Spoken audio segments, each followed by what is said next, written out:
Kayang tumakbo ng 90 to 100 kilometers itong electric unicycle na to. Naku, solid. Napakaangas. Galing. Bye-bye. Bye! Para makatipid ka sa pyesa ng motor, abay, testingin nyo to. Electric unicycle. Isang gulong lang yan, pero umaandar yan. Tapos self-balancing. Yan, ito pala mayari. Hello, shoutout sir. Yan, anong pangalan mo? I'm Jello. Jello po. Jello, ayan si Sir Jello from Mandaluyong pa na ako, napakalayo. Tapos napadpad siya rito sa Sitio Baag, dito sa View Deck. Ayan, check natin yung motor niya, pero electric unicycle. Ayan, oh. Pwede kang tumayo dyan, pwede kang umupo. Naalala ko, last, gumamit ako nito, pero hindi ganito ka-advance ito, mas advance ito. Ilan po yung range nito, sir? 120 to 130. Kilometers yung kaya niyang abutin in just one full charge.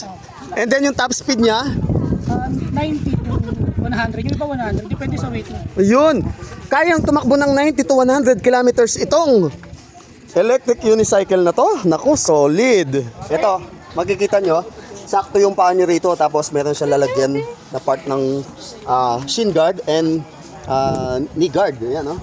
Okay, ito yung capabilities ng electric unicycle. Kahit matomba siya, matibay siya kasi Durable po siya. durable kasi yung aluminum, made out of aluminum aircraft itong mga to. Tapos yung mga plastic niya, napakakunat. Nako, yan o. Ayan ako na rin po yun. Yung... Huwag mo nga agis dito, sir, ha? Ano yung supply siya? Yung supply. Ito pala ang manufacturer o supplier niyan. Unitron, ayan. Tapos meron siyang headlight dito. Saan ba yung headlight? Ito, meron siyang headlight dito. Ayun. Meron din siyang tail light dito. Even brake light meron siya. Hindi po pero nag-install ako ng ng mga smart brake. Yun lang kailangan nga. Full gear ka rito kasi katawan mo lang yung babangga dyan kung sakali. Pero wag naman sana. Yan okay. Ito yung speed meter niya. Or bahala na. Magkano po ba ito, sir?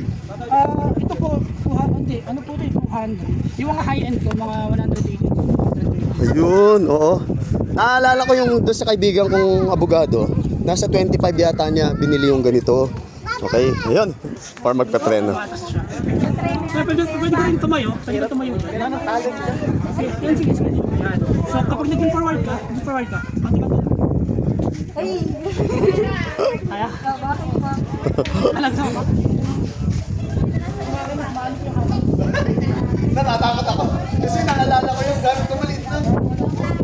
Si kuya na lang, si kuya. And di dyan, napakaangas! Galing! Wow, parang ano man siya?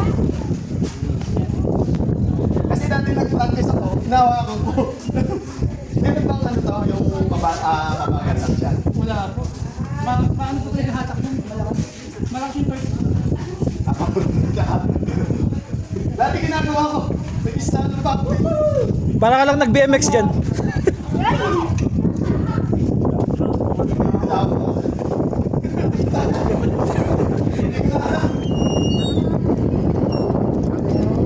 Bye-bye! Bye!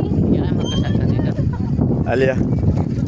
Paano ka magsapreno? Magpe-preno kayo, gagano mo, lilin backward mo.